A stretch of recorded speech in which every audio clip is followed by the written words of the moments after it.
Hello, and welcome to the Sad Dads Club podcast. Here's everybody's favorite sad dads, Jim and Foo.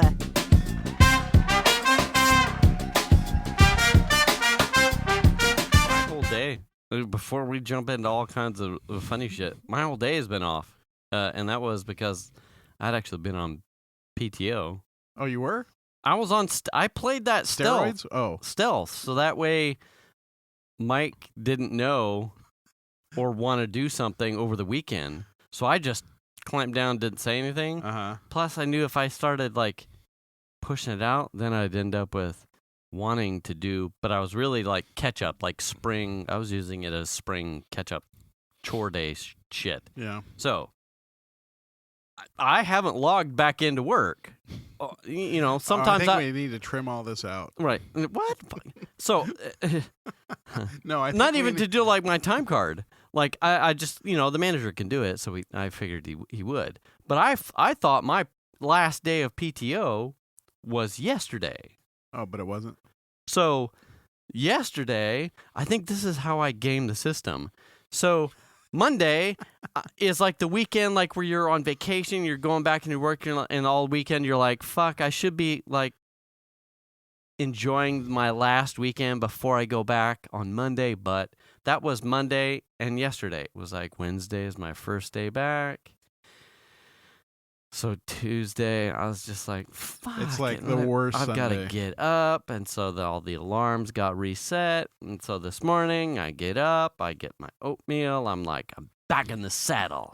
Fucking back in the saddle. You log in. I logged in. I logged in half an hour early because I figured the laptop needed to get all kinds of patch and whatnot. I'm going through Venus, kisses goodbye about 8:30, 8:45, 9. She heads out. It's just me. Everything is back to normal. I am going through 700 and change fucking unread emails. I get about 10 o'clock and I get an alert for like a mid-morning snack. And so I get up, I go to the kitchen, I get my little cup full of nuts, come back to the office, I sit down, and I had an instant message waiting for me, and it was like, What are you doing? What are you doing? And I went, man, dude, fucking still going through my emails. And my buddy in Arizona goes, you're out of office. Says that you're out of office until tomorrow. And I went, what? While I had been in Outlook, I had not looked at my calendar, and sure as shit, I'm out of office. And I went, well, shit. See you later. See you tomorrow. Bink! Fucking logged out, and now it's done. I fucking played Destiny the rest of the day. Nice. I was like, what? But I was off. So now it was like, I had burned my like 2 days of like, fuck, I don't want to. And now for tomorrow, I'm actually ahead because I cleaned out my entire fucking inbox. So now it's like, I go back to work because it was like, all right, well, hop into it. Yeah. Of course, that was the way to ease into it. Right. Of course, I had to log in and freebie time to figure it out. And so I would have. You didn't even figure it out. And it wasn't even me. It was like a buddy like, dude, what the fuck? You could have just been like, I just came back early. I'm good. Yeah. You know? But he was like, what? No, and I went, you shouldn't be on this. Yeah. What? You should be logging off. This now. is weird. Yeah. Well, I'm not gonna get paid for this. So He never has a second cup of coffee. I'm logging the fuck out. Game over. Anyway. Well, welcome to the Sad Dads Club podcast. 138. I believe that is the case. I'm the Lord Foo. And I'm Jim. And we are the surprise party kings. Oh my gosh. Yes, we are. We pulled that off. We did. So we may potentially burn the entire show. Maybe. Oh, maybe. It'll be close because I got shit. You got a lot of stuff you got to say. So hashtag it's May babies. Like there's all kinds of May babies. So hashtag happy birthday for everyone in May. Mike, Venus, Piper, Ted. Yeah. Ted's coming up, John and Colfax. And I'm probably going to get shot for whoever I didn't remember. See, that's why you just stop it. I should Everybody in hashtag hate May babies. Yeah. You just stop there. Good for you, all you Tauruses and your Tatanka or whatever the fuck your bull astrology. Yes, surprise party for Mike. So, one of my things was how different it is in this current day and age to pull off a surprise party with the advent of Internet of Things cameras, because that level of coordination is just slightly above, especially when you have someone as tech savvy as Mike. Yeah. Who, so this relative to the Ring, right? So he's checked his Ring stuff when he's been here. So I know it's not 100%, but I know he is on occasion like, what? That's not right. And he's checked it. So this was like one of those things where it was like, we may or may not be able to pull this right, off. where it was, most of us all come from ingress time. And that is, there's a certain percentage of people that show up to an event. But really, there's a heavy trickle. Mm-hmm. That's just kind of how it works. People are busy doing things and they show up when they can. You got kids, you got a wife, you're trying to cook something, you're a pet, a thing, the traffic sucked, you blew a tire, or you blew a dude, I don't know. I mean, blew your O-ring. Yeah, some things just get in the way. Right. And then you tack on trying to, what we had to do was get everyone somewhere. And then at a specific time, because we wanted to pull off the surprise part, right? And that plus Mike's got fucking cameras that are not necessarily Ring. So if he was busy, because Angie hashtag High Dragon, she's the best. She coordinated the whole thing. If Angie didn't have his attention at coffee or he had idle time and he decides to randomly check. Not the Ring, but the other cameras. We were a mob of people. Mm-hmm. Unmistakable. 15 plus. Yeah. And while we did our best to park the cars, I mean, you would have noticed the procession going one way. Right. The Focus, and then the Cadillac, and it's like fucking Foo, and that's Foo and Jim. Like, what are the odds of that? Well, I was worried about him just casually looking down the street as he pulled into their like alley or whatever, right? And like, oh, there's a Focus RS down there, or XYZ car. I can't or remember whatever. who parked in front of me. That's why I parked behind Jason and Jenny. Okay. So, yeah, I mean, probably there's a perspective where you may have seen the car door, but I did wait for a turn, and then no. That's not true. I was parked behind Data's. I mean, he would recognize that car too. Yeah, because it's got like scrotum or something on the windshield. Yeah. I can't remember. Stratified or something. Scrotum. I mean, I would think I was the furthest down. I think I was you were. like the last car to pull into the neighborhood, or you the were second Donna. to last. Yeah. Yeah. But so basically the idea was party.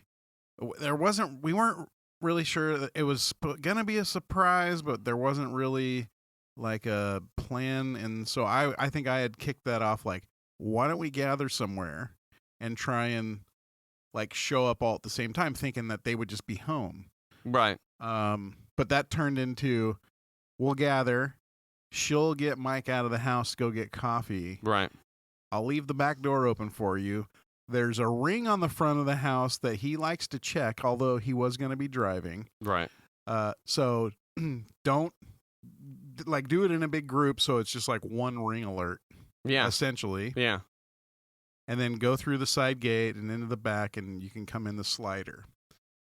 So we were able to pull that off somehow. Yeah. We all gathered and it was like, hey, we're ready to go. And then she had trouble getting Mike off the couch. Yeah, because he was fucking taking a nap. Yeah. Lazy ass. You know what I didn't think of, too, was that, when I get in a car, Yeah. I pair now the Focus and the Explorer are fancy enough that,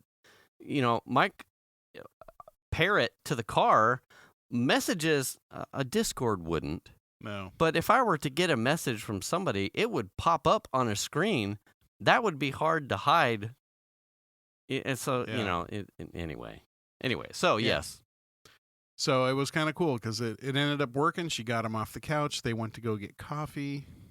And then we waited for them to drive by because we all gathered at the grocery store down near the house. Right.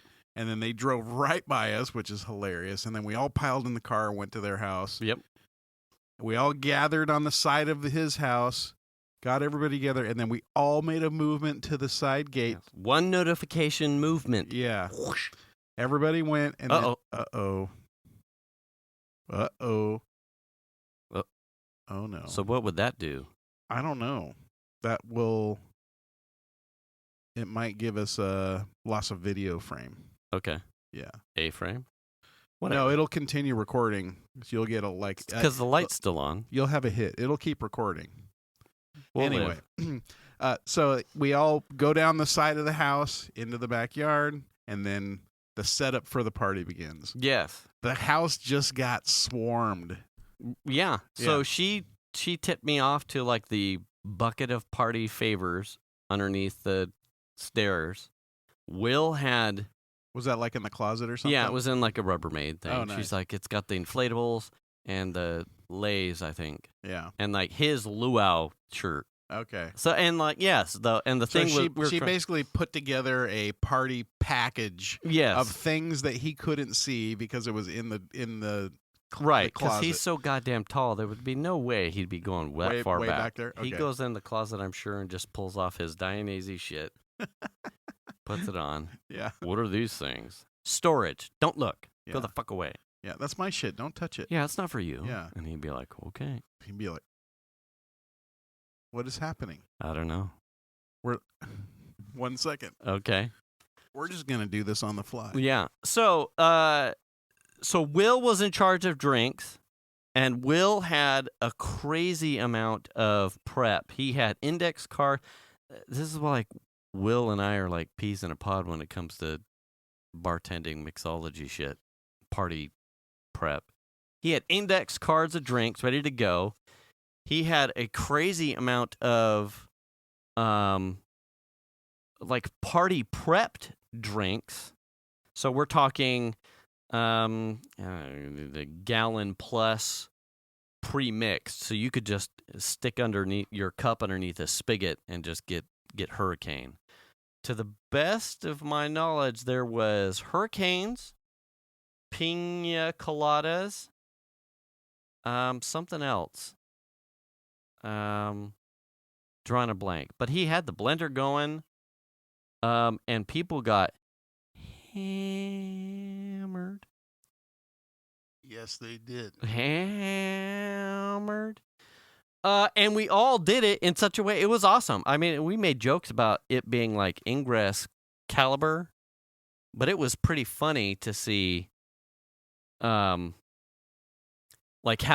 all right, we all here, everyone grab the bags, walk inside, drinks, prep, and then we had Dragon sending us stealth shit in Discord about their proximity. And I was watching the garage door open up just in case, because new cars are really quiet, and we made jokes about parkouring over the fence. Anyway, right. She gave us the tip off. We all got close to the living room. The garage door opened, and we laid it on him. Something fierce. Yeah, we did. And he was surprised. He was a really good actor, or we got a good one. Yeah. We got the guy. That was a lot of fun. I really enjoyed the time there, and the drinks that Will made, just I hadn't eaten, right? It's getting towards dinner time, and Hurricanes. I mean, yeah. I had pretty much an entire Hurricane, and I was all of a sudden going, oh damn, I really I'm need ready to eat something. Yeah. Yeah. And then I was worried because I knew other people were drinking those, and like my wife and daughter. Mm-hmm. And so I was a little concerned about that, but it ended up working out. Yeah, and they were. That's what. So when he handed me mine, so here's the thing, it's almost like there's a weird thing like with hot sauce to me. It's like if it's really really hot, but it tastes well, it's an enjoyment. Yeah. I felt that like you saw anyone's first straw pull of their hurricane. I did not see anyone that didn't go, okay, there's wow. But they were mixed so well that it didn't matter. They were strong. Yes. But they were taste thing, the mixology business going on. It was a fantastically mixed drink. I don't know if you watched him working at making the drinks, but he was like very precise in his measurements. Like everything was very well measured out. Not so shocked. Yeah, because he kicked butt on that, and they were tasty. I didn't have a pina colada, but he made me I had 2 hurricanes. Nice. And then he made me a painkiller. And I had one of those. That's right. But he was doing those one-offs? I had something else. Yeah, kind of, because he turned around. I was in the kitchen. He turned around, and I go, what the fuck is that? Right? Yeah. And he goes, it's painkiller. I'm like, oh. He goes, you're in line. There. Oh, you're in line. There and you I'm go. Like, okay. And then a few minutes later, he was like, where's your cup? Yeah. And I'm like, damn, okay. Yeah. So, God damn it, I can't remember the third one he gave me. It had a Campari in it. I'm drawing a blank. Oh, there was another one? It was a one-off. It wasn't like a picture of things. He's like, what do you feel like? Damn it. It'll bug me. It was good. It was fantastic. I was noticing, too, he had 3x5 cards, index cards. Right. With all of his recipes written down. And he was showing them to me, and it was like, this one has this. And he'd forgotten mint. He had bought a bunch of mint and left it at home, so he was bummed about that. Oh, did he make a mule? He didn't make me a mule, no. But yeah, he nailed the drinks for sure. And we had brought stuff because we're trying the keto thing. So you guys are? Yeah. Okay. So we had brought keto friendly drinks like juice and club soda and something else. I think vodka that Shan was gonna mix. And then he just started passing out drinks, and then that stuff just never even got touched. Oh, so you had your own liquor bag? Yeah, we had brought stuff just in case, you know. And I think everybody just got kind of caught up in the moment and was like, "Sure," and then yeah, you know, and then hurricane time. Yeah. It was enjoyable for me because it allowed me to. I was just like bartender prepper. Yeah, so it allowed me to buy. I bought one of those the really cool like bartender trays for just like garnishes with the lids on it. I don't think much of any of it got used, so I repurposed some of it. Did you eat all the cherries out of there or what? No, fuck. Are you kidding me? Oh, jeez, there'd probably be toilet backsplatter for days. You eat that much maraschino cherries. I'm trying to watch my ways too. I don't need all that sugar. That was crazy. But it was like, ooh, now I can buy something. Yeah, because I'll reuse that at some point, like hashtag Happy Mother's Day that we've just passed. And, I'll use it when I'm doing those kind of things. Small. Well, you don't have to use it just for drinks. Right. I could put anything in there. You could like fill it with nuts. Right. Well, I could fill it with my nuts. Yeah, you could. I would need at least 2 trays. Like we said earlier, a cup of nuts. Yeah. A whole cup. It's like a baseball player's normal. Right. A cup of nuts. Right. Just kind of, and then just throw it at your face. It's good to go. It's good. Drinks were awesome. There's something white coming out your face. Yeah. You know, is that a cup of nuts? Well, it's 2 cups. No, but I'm tossing this at you. You better catch it with your face. I have plenty. It's one of those things. I think in our group we're the funny guys. Are we? I would think so. I don't know. I think But everybody's someone pretty would, funny. if someone were to, I had written down in my notes. It was we're not necessarily stand-up comedy funny. It's like if you said, "Foo, stand up and tell me a joke," I'd be like, I got no material. I got nothing, but you put a couple of us together, like there were a number of times you'd give me shit. Yeah, just for fun. And then there was something off of that, and then you'd give me something off of that, and someone sideways from the peanut gallery give us business, and then it was just like real quick quips, and everybody's fucking rolling. Yeah. I think that there's a really enjoyable family dynamic with all of the people that we hang out with that makes that like really easy. And everybody was vaccinated. So we were doing it safely. No one was Right. their rogue kind of thing. I mean, we weren't sneezing on each other. It was that I'm aware of. Such a great opportunity to get like a good mental health break. It was really good to see a whole bunch of nice people, all the homies, laugh. I woke up. So that was Saturday. So I woke up Sunday. My throat hurt so bad, we'd done like a 4-hour podcast or something. My throat was raw. Well, I think the thing that maybe pushed you over the edge was the conversation about hangers. Okay. I'm pretty sure that's what pushed it over the edge. See, okay. You don't have to go No, there. we don't have to. But listen. Here we go. I had wanted to save that, but it was better in the audience because I had everyone's attention. Listen, I love my wife, but I woke up one day. Oh, no. And wait, there was a hanger up your ass? And all of my hangers had been swapped out for these hangers that have the grip of an iron fucking tiger. And so when you've spent your lifetime, a good 70% of your adult life in the house that you own,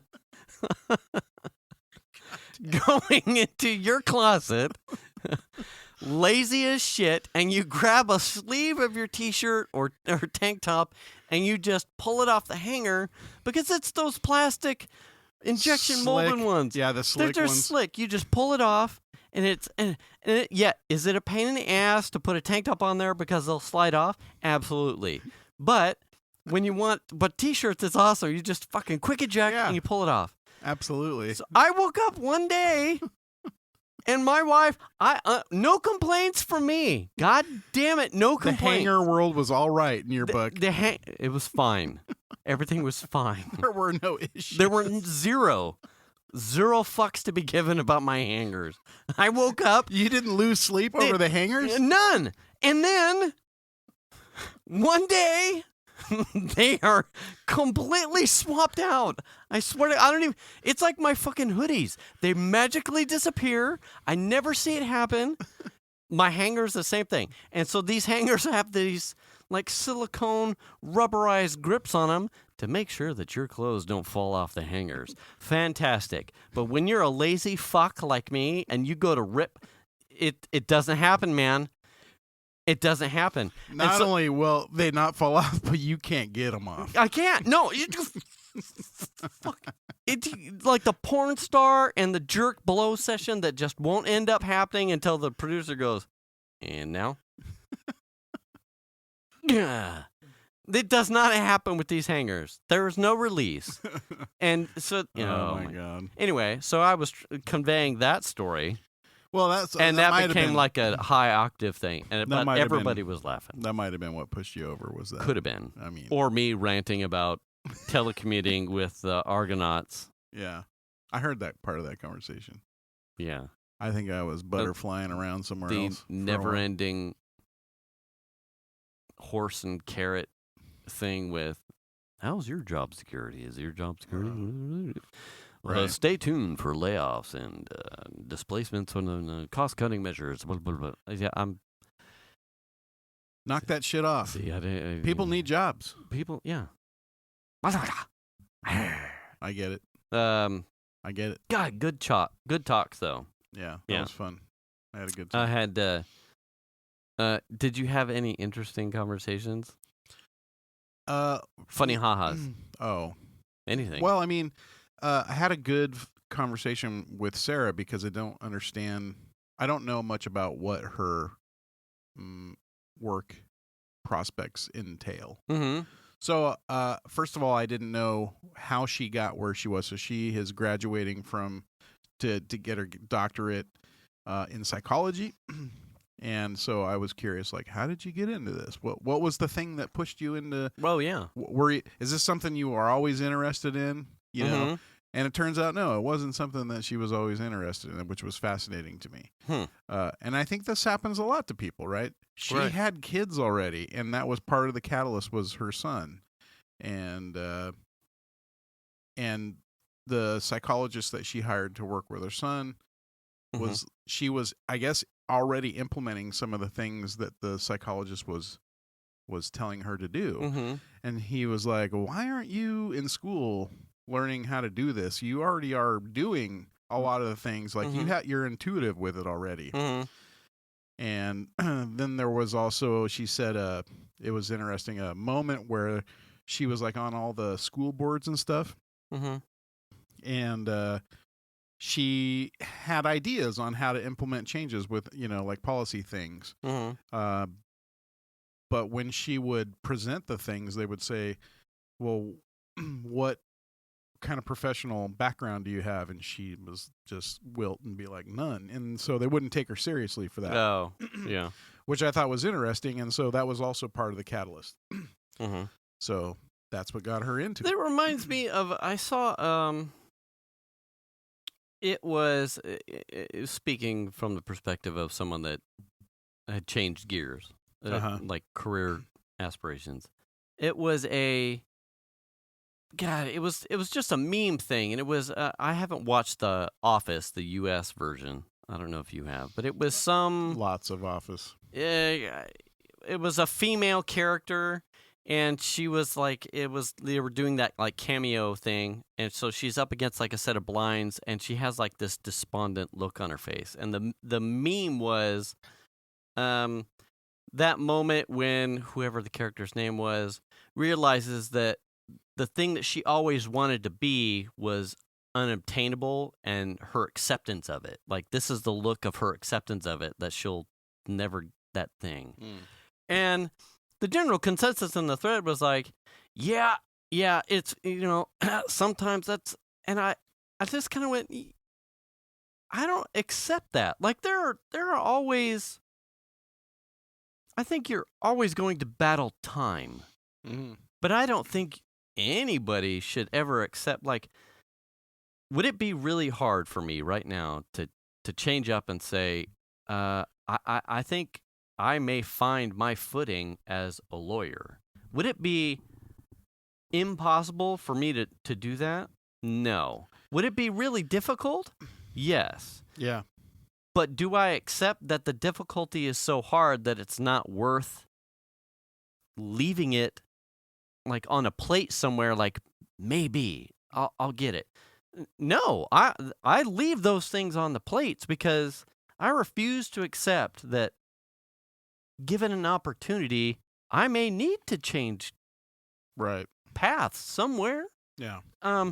So to recede into like this container of, this is what I do, this is my thing, and I have accepted it, and ho hum, but I had dreams and aspirations, but I have to provide, so I'm stuck. Yeah. Like, well, it's not. I mean, we have times where we talk about, let's do this or let's do. I mean, we're doing a podcast, right? I mean, there are things that we couldn't pull off now, but there are things too where you and I will kick off of each other and be like, oh, we could do this or that, a food truck, Right. Or Well, the this, or fucking a detail thing. Yeah, detail garage. That or one something. got left as a hot rock. Did Yeah, you notice I that? know. Yeah, yeah. Mike was like, we all have probably credit scores in the 800s plus. So what's going on with this idea? Yeah. And like the amount of times, well, let's wind back. So you put in, you probably spent some time somewhere at some point looking at like a detail shop franchise thing. Yeah, yeah, yeah. So you tossed in a couple things in Discord, Right. and then Mike and I had a couple funny haha, but yet funny serious, like, well, what about it? And how about the and then you put in like here's all I know in a YouTube thing. Oh, just from their website. Right. Yeah, and then it went a couple hours or maybe half a day, and Mike went, hey, so where are we at? We're doing this, we right? could do this, right? Yeah. And it's like, fuck. Yeah. Like, honestly, Yeah. those type of things, like, I get close. Let's put it this way. That place, the closest one to here is in Concord. Do they do well? As far as I know. But things like that are essentially what I'm talking about. It's Yeah. like, there is an overabundance of caution Yeah. that like checks a whole bunch of like, can I start this initiative? That because I'm a dad And I'm of a certain age. and a certain age, Yeah. and the amount of income requirements for bills and whatnot here at the household, and then the small amount of forecasting that I do for the 2 children here, it's like, I have requirements that I have to hit. Absolutely. But there are still these things like a food truck or a Right. a self-owned business in a trio with, and that's it. Yeah. Like, quit, do this. Yeah. Would it be fucking? I take those things serious. Those Yeah. aren't like jokes to me. I mean, I think But about it's it like all the time. I go back and forward. Like, I'm almost waiting for that. What would be? It's essentially the chicken shit way out. But it would be something bad to happen, so it forces my hand. Fuck it, let's go. Right. Oh, let's roll the dice. I have nothing left to lose. Right. Like, it would be hard. And there would be some serious tough times. But to toss offhand those kinds of things because, well, that looks like a really neat idea, Jim, but, I have to make this money right here, Right. and I don't entertain those things at all. Like, I don't see how that would be mentally healthy for anybody. Well, I think what's weird is, like, we talk about, elderly folks with a fixed income, right? I mean, we have fixed income. You might get a raise, you know, annually or whatever, Right. but it's not like it's enough to like make it. It's a small percent, right? So Mhm. it's like it's essentially a fixed income. That small percent might just pick up for, gas prices or whatever it is. Like, it's not going to make a huge difference in your life. Right. It's going to over time, over 10, 15 years or more, that of course that's going to increase. Mm. But when you're in a situation like we're in, where we're essentially salaried or hourly salaried kind of thing, Mhm. you're basically at a fixed income unless, you put forth way more effort to make overtime. If you're hourly, Right. if you're salary, you don't even have that opportunity. So your income is essentially fixed. So I Right. think it's Yeah. weird when we talk about with elderly folks that they're retired but they live on a fixed income. Well, fuck, I mean, I do. Pretty much. Yeah. It's not different. But if you have an opportunity like one of those things, that's an opportunity to get away from the fixed income because your growth potential is more, Right. Yeah. Yeah. That's the way I kind of look at it. It's like but the problem is you have to be able to like put up with the struggle of we just opened and you know what I mean? Yeah. So that kind of, or fuck, the pandemic hits or some shit, Right. Yeah. Yeah. I don't know. It's like I think about that stuff a lot. Like it's definitely a possibility, but I've always been fairly conservative in those kinds of ideas. Right. That I don't jump on them because fear. Yeah. You know. Honestly, that one of the things that I had never because Mike's question was essentially like, "What's the deal?" Yeah, we're doing and I this, had right? at some point of the myriad of responses that I just never sent because it was like, it was fear. Yeah. Right. Yeah. And I struggle with that a lot of times because I feel like the Batman of dads relative to finances. Like, I'm always trying to make sure that the house is fiscally handled, and so that it doesn't seem to provide a lot of wiggle room for like just splurge. Yeah. And I think that takes away from some of the fun and enthusiasm of just doing random things because it's like, well, I'm planning. You're gonna need down here at this point. That's what this is good. Yeah. But then I see like people like, oh well, I'm over leveraged with 2 pieces of property. It's like, well, where'd you get that money? Well, I just make payments. Like, well, that's like the housing market crash. Yeah, well, like fuck. When people were buying houses on interest-only loans and they owned another house, and then they would buy another house on an interest-only loan. That was part of the crash, right? Yeah. Suddenly, things start changing in their income world, and now they can't pay for X and Y, and that's also now affecting their regular home. Yeah. And then you're out. I mean, there's fiscally conservatism, and I'm not talking political conservatism. I'm talking about financial. Right. Right. There's something to be said for that. Right. But it's a coasting thing, right? You're just sort of gliding along. The people, what I see, and the thing that I have a hard time getting over is the people that are willing to take the risk reap the reward. Right. And that's a tough thing to get past, that you have to take the risk to do that. Right. And I struggle with that. Right. Yeah. And too, it's like you get to the end. The end is a pretty brutal way to put it. It's like, it's almost like taxes. Like if you get to the end of your line, lifespan, and you have, while that may be good if you're trying to hand something down to nest eggs for your children or whatnot, Right.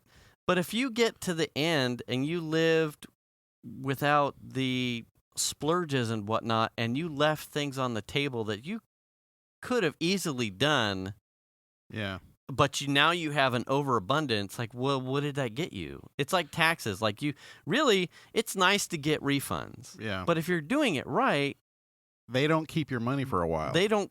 Right. You should be, pretty close to even, if best. But the way I see it is, at the age I'm at, like, there are things in life that I would love to get to, and I just haven't been able to. Right. Yeah. But if I wage a risk now, the potential to be able to financially be able to pull those things off would be greater. Given that you're taking the risk to get that reward. Okay. You know what I mean? Yeah. There's potential there. Whereas right now, it's like I'm going to just coast. You know what I mean? Right. I don't know. That's just how I kind of look at it. Like, how far do you coast? Like all the way till the end. Yeah. I mean, that's what I'm saying. Is that how you want to do it? Right. I mean, I don't have the answer. I don't have the answer. It's like I want. Yeah. And then I would love to. I could do these. I want to travel and do this and do that, and I can't. I really gotta make sure that's taken care of first. Yeah. So maybe next year. Yeah, I got to make sure I cover these things. Right. And that seems to be the thing. It's like we start getting some money put together for whatever it is, and then a thing happens, and you're like, fuck. And then, you know what I mean? And it always seems to be the case, or that's how it always seems to work out. It's like something knows. Yeah. Oh, you've The universe knows. You put a little money away, did you? Yeah. Oh, funny, haha. Hey, Because guess what? guess what? Yeah. Guess who blew a head gasket? Yeah, all right. Yeah, I mean, there's no shortage of those things. I'm not saying like And I don't feel like we're dirt poor or anything. I'm just Yeah. saying like the things that I would like to do, they take money, and I'm having trouble getting to those things. right. So Bill Gates doesn't. no, that dude lives in a 60,000 square foot home or whatever. I mean, that's crazy. Bezos doesn't. No, he is building a $500 So the yacht. million yacht. It was I saw the percentage. It's Daily Show. Trevor Noah had like a breakdown of it relative to someone that was making. Damn it! It's a fraction of a percent Oh, absolutely. relative to his thing. It was like oh yeah, be like yeah. Anyway, it's a pittance. it'd be like us going and buying some Cheez-Its Yeah, for him. yeah. I mean, it's Yeah, cash, and it could be cash. Yeah. Done, paid, Well, gone. I thought it was funny. It was like his yacht's gonna be $500 million, and he had to go with this custom one because he needed a helipad on it. Yeah. Wow. It's like, oh, you poor guy. Like, you poor guy. Because helicopter to the airport and then a car Yeah, and a jet ski to your boat. yeah. I mean, we were wow. joking about this earlier Yeah. about the gas prices back on the East Coast are inflated to like $3 a gallon. Yeah, what the Oh fuck? no, you're paying $3.15. Guess what? We haven't seen $3.15 for a decade or more. Venus left to get dinner this evening. We were telling Piper about the tweet that I'd seen with the the grocery bags. Uh-huh. So it was Texas, I think, was going into some sort of like panic attack because of however it was impending them. But anyway, I don't remember where it was from, and I don't remember if it was directly related. Okay. But it was someone that was filling up plastic grocery bags with gasoline at the pump, and it was double bagged but leaking. So she reaches back into her thing, and I'm telling Piper this, and it was just like, gah. I'm like, could you imagine if this lady has a bag? I mean, this is what you're dealing with the stupid people on the road. Like, this person is serious. This person thinks that a triple grocery bag container of gasoline is a proper way to store fuel. And then she just puts it in her trunk. Could you imagine at a stoplight getting rear-ended by someone? It's a Pinto suddenly. Right. And inertia, no fault of your own, you get rear-ended, you rear-end her, and her car fucking explodes because she's transporting gas. Let's talk about the other equation. What the fuck? The other equation of that is, how the fuck do you get it out of there? How it's in triple bag bags. How do you pour it into your tank? The amount of gas that was on, I mean, it was like, you've got no fill- funnel. Yeah, you fill this bag. How are you going to get that from the bag in? You're just going to like poke a little hole in the corner and let it just sort of a coffee cup at a fucking time. Well, won't the gas just eat through the bags? I don't know. I mean, it just seems like it would. I don't know. It's gas, for fuck's sake. Just like, what are you doing? I know I'm cringing right now because I got to go. I need probably after the show I'll go fill my car, and that's yes. But the travel logistics of a Jeff Bezos oh god are like so drastic. Could I think about I got to get a rental car, and then I drive from A to B to B to A to do my thing, and he he's just like, tells some person, who's picking me up? Yeah, where's my helicopter at? Yeah, then I helicopter. Oh, he doesn't even do my... that. He just says, I'll be ready at blah blah time. I need a car here, or whatever, and there'll be a car for you. Yeah, and then that car just takes him to the helicopter. And how am I getting to the boat? Don't worry about that, sir. We've got that handled. Yeah, he doesn't even have to think about it. He could pay all those people $300,000 a year, and it wouldn't even cost. I wonder him. how much his assistant makes. Not enough. I'm sorry, Jeff. We have to buy another helicopter. You don't have one in Indonesia. Oh, well, fucking Can't have a rental. I mean, they're disposable. What? Just give it to some kid when we're done with it. Yeah. Give it to Bill Gates' wife. She probably needs money now. She's got to get away anyway. Wow.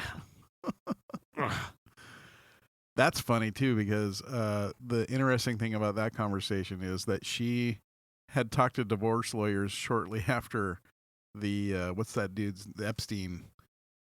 Jeffrey Epstein? Yeah, because he had met with Bill Gates, and Bill didn't see the turd side of that guy.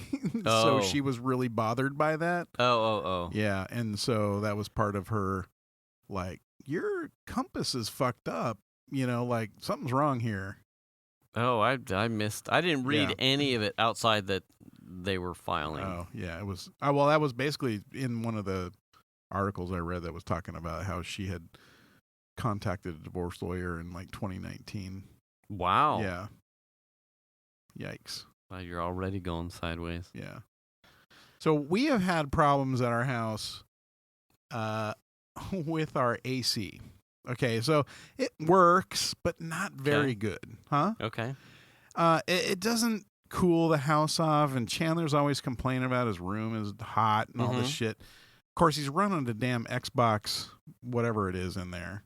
And Balls on you. those things are well known for heating up a room. Yeah. Right. But he doesn't want to hear that. But anyways, he complains that his room's hot. And so finally I'm like, okay, I need to just go up in the attic and look at the blower and maybe check out the ducts and make sure I don't have some fucking hole somewhere that's just blowing cool air into the attic. Yeah. So I get up on the ladder and I pop up through the thing and I look, and it's the unit's right next to the access hole. Okay. Pop up and I look, and there's a door that's on the HVAC system. Okay. And it is fallen down like that. Oh boy. And I go, oh damn. I don't think that's supposed to be. It's not supposed to be like that. In fact, I remember taking that off to put on my Ecobee. Okay. Ecobee? Your thermostat. Yeah. The thermostat. ECOBEE. Yeah. And because I had to run a wire that wasn't connected from the HVAC. There was already a wire. It just needed to be connected. Okay. Sorry about that. So I remember taking that panel off, and I went, oh, shit. And the thing is running, and what I'm noticing as I put my hand over there is it is pulling a lot of air Okay. into the HVAC system. Okay. And then I look at the piping, and I realize that is on the input side. So the intake that's in the hallway. Right. Damn it. The intake's in the hallway, and I can see that pipe comes up off the intake and goes into that side of the thing. Okay. And the door is on that side, and it's off. Okay. And put the door back on, and then I go, shit, there was tape on there that I'd cut. Oh. So I need to. So at this point, Chandler had come home, and he gets up at the attic, and then we have a roll of HVAC tape. Okay. The silver shit. Right. So he gets up there and just tapes the shit out of it. Immediately, when that door goes back on the unit, the house starts cooling off. I'll be damned. So it is pulling hot air from the attic directly into the HVAC system for who knows how long. Just sucking hot air, 100 degrees or whatever, 120 degrees or whatever the fuck it is up there. Dude. Right into the and the HVAC just like, fuck. You know what I mean? Having a hard time. Yeah. So, and then in addition to that, on the cold side where it returns to all the registers in the house, right. Chandler had found there was a couple like places where air was just leaking. So he had taped those up all real good and just kind of felt around. Oh, here's a spot, and put tape on it. Fuck! The air conditioner works. Yeah. It works. Amazing. I mean, we're just kind of waiting for it to die because it's old as shit, but it's like, it's almost like it has a new lease on life. Hey! God, yeah. Have you ever done the pressure test? No. Obviously, it wouldn't have passed. No, not in that case. No, it was. I remember when we had the addition. I had a drinking problem. Yeah, you did. Yeah, baby. When we had the addition, I'm drawing a blank on the name of the company, but obviously adding space, the tiny guy that we had for your requirements change, your tonnage. So the guy went into the living room, and the current where we have a couch on the farthest wall away from where we're at right now, farthest wall. He stood like up against the couch, like leaning against the wall, and if you look back towards the middle of the house, there's one vent. There's no vents in the living room itself on the vaulted ceiling. It comes across like a median wall. Okay. So he's standing against the wall, and he looks at the vent, and he goes, "We're going to put a unit in here that will push air so hard that you'll feel wind right here." Yeah. And Venus and I went, okay. Make my nipples hard. Okay. And he's like, because anything else it'd be too little. You're crossing the entire living room trying to. He's like, plus these are most homes are undersized for the units because they're getting deals on whatever. Anyway. Yep. And boy, those guys, dead nuts.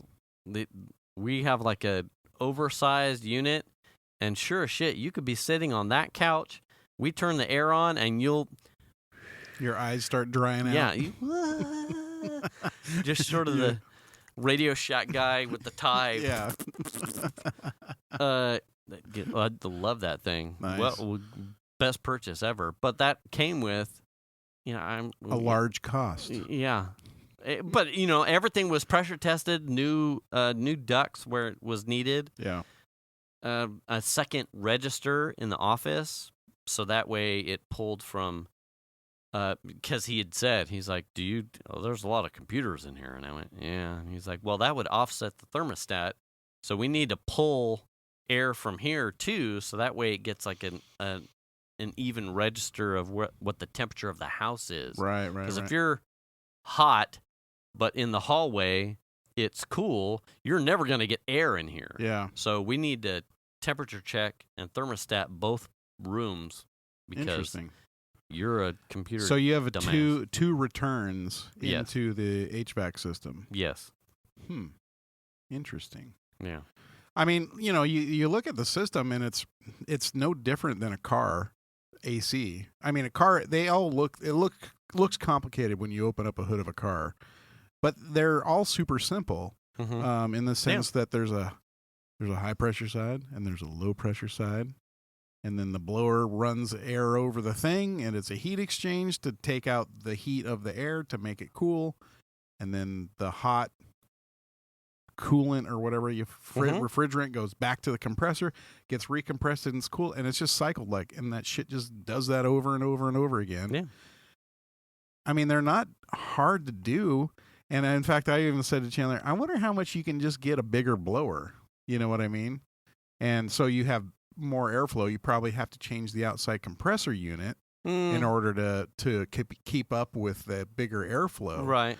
But I think that's probably why the advent of attic fans came in, because it would be probably because you could get bang for your efficiency from your current unit if you cycled out air with a non-refrigerant method of circulation. So if you can cool off your attic air, if you can jettison that out and lower the thermal of the house in general by not having a superheated pocket attic, right?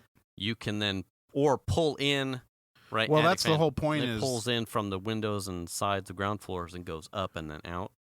So if you can lower your temperature, then you can let your AC unit more efficiently heat exchange a lower temperature air. Well, that's the idea between having the return air that's going to the unit is right next to your thermostat. It's drawing air past the thermostat up into the unit that's cool already, and then it's going into the unit.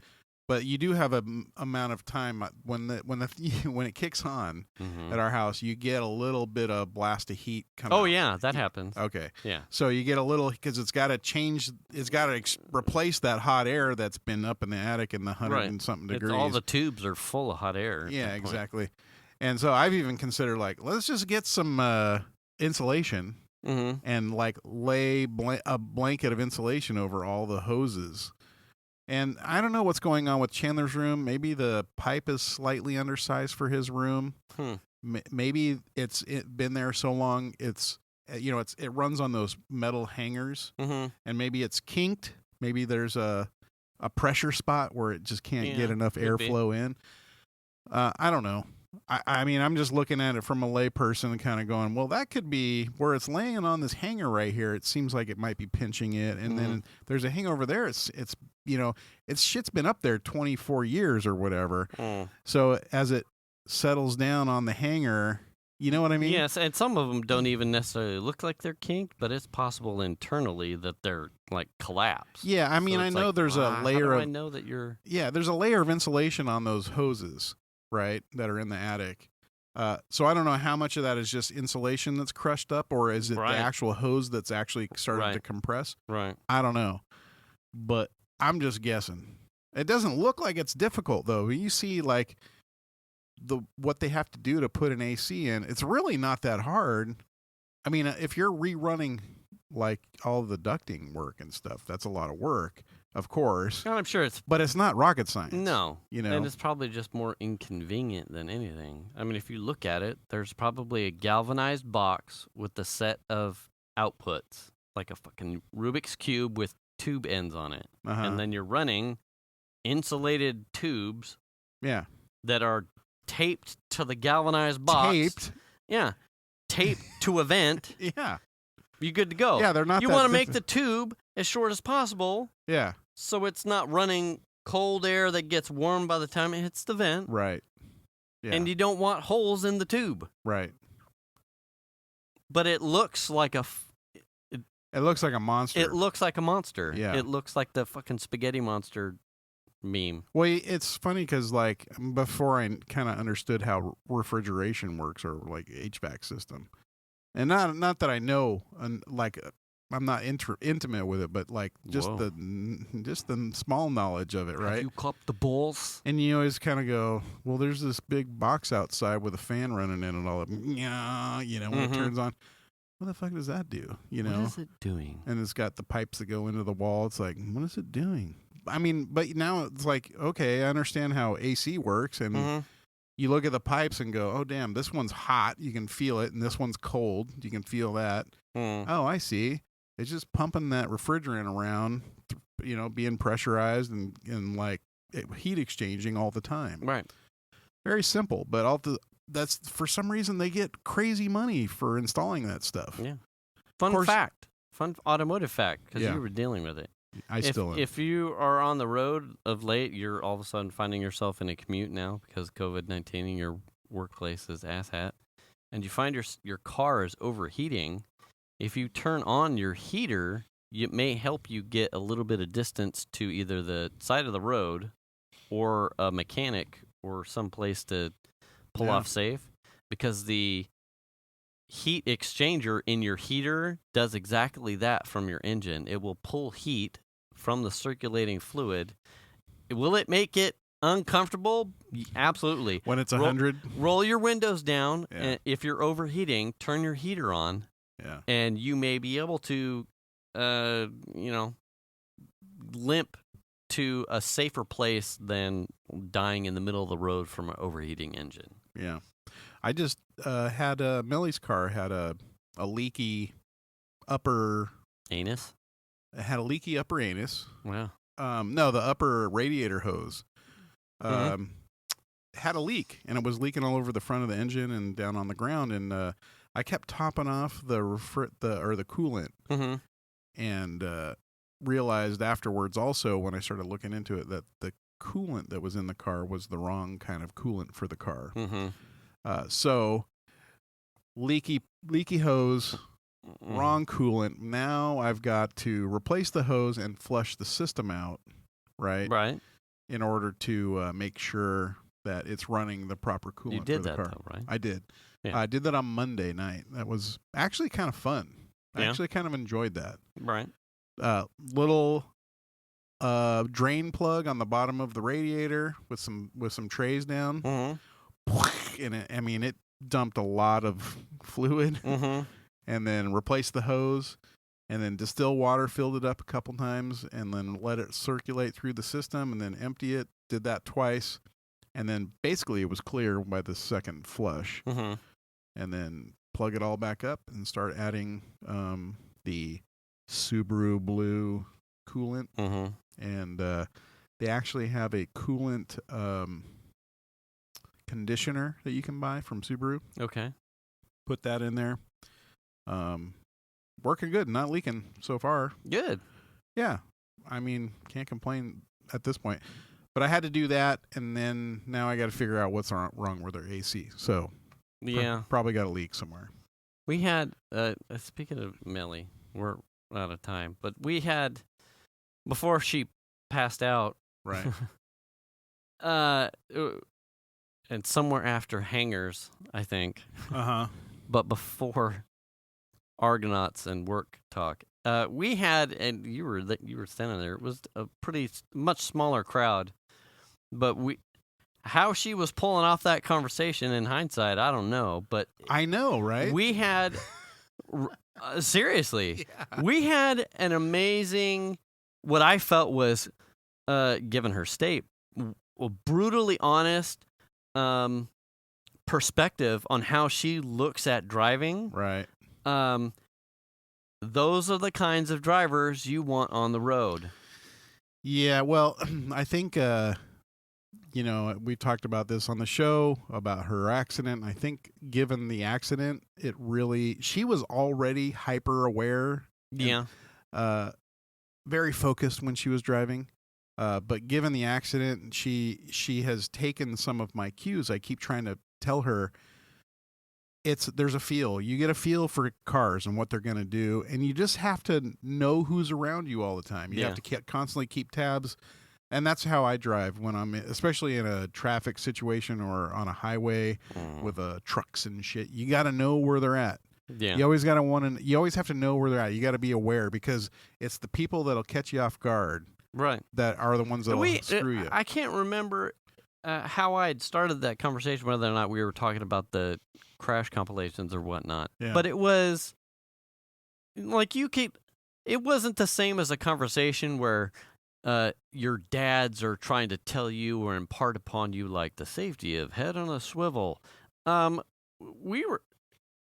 would start to say something, and she would finish the thought or the sentence as to where I was going to go, without cues from you. Yeah. So to me, I very much got the impression that this was her perspective. This was how she tried to handle things. Does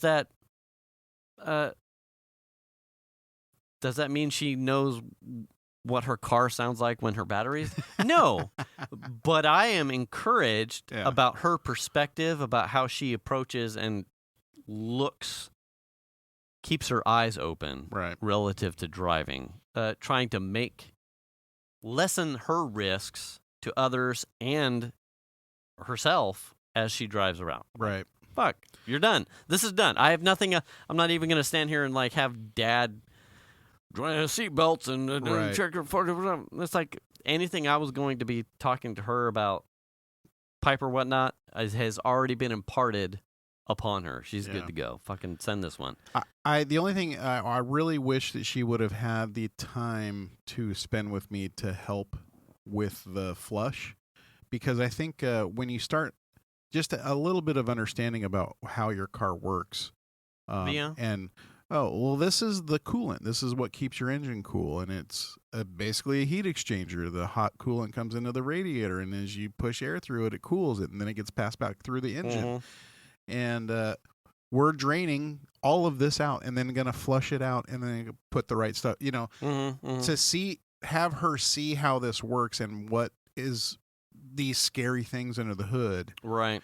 Those are, she has school. So I think she goes to school till 9:45 on a Monday, But I really wish that she would have had time to like spend with me in the garage that night, because I think and it's a little bit hard too to Yeah. like after the fact to be like, here's what I did, and to her she's just like, can I have my keys back, and I got somewhere to go. Yeah, basically. If you can catch those moments. Yeah. But it's hard. Time, her priorities, your deliverables, her deliverables. She's got places to be. Right. You know, Tuesday she got in the car, and I quickly went out there. It's like, hey, you know, this was just fixed last night. Right. Keep an eye underneath the car. You know, look for leaks. If you see any, let me know. Yeah. And if you see a jackalope, shoot it. Yeah, or run it over. Right. You know, they're wily. And it came with a warranty of the coolant. So yeah, they were seeds. You put them in and then jackal seeds. Yeah, jackalope seeds. Yeah, I've had those. Yeah, it's right next to the blinker fluid. Anyway, we're at time. Okay. Hey, well, don't forget to wear your mask. Wash your hands. Wash your ass. Return the cart. And get the shot. You missed. Okay, really fast. What? Return the cart. So when we pulled up to Bel Air, right? Yeah. So Argonauts, Jen, Sarah. Oh, did you all do it? No. Oh. When Venus and I pulled up, they were standing around, and there was a cart right. Yes, I pulled in right in front of one. And I went, oh shit, that's not true. So as I walked towards them, I saw a cart. I returned the cart, and as I caught to them, there was a cart in front of them, and they were all making jokes about how I was. And I went, fuck, there's another cart here. Yeah. But I didn't, because it was too much, and I didn't feel like. Well, I pulled up in front of it too. Did you? I parked right. That's right, you did. Yeah. That was the cart when I walked. I didn't see. I returned 2 others, and as I got up to it, I went, I returned the cart. Oh fuck, there's another one. And I went, no, I'm leaving it. Someone else can. It was all the way up in the planter. It was all the way up. Anyway. All right. We will catch you next week. Thanks for listening, everybody. Bye.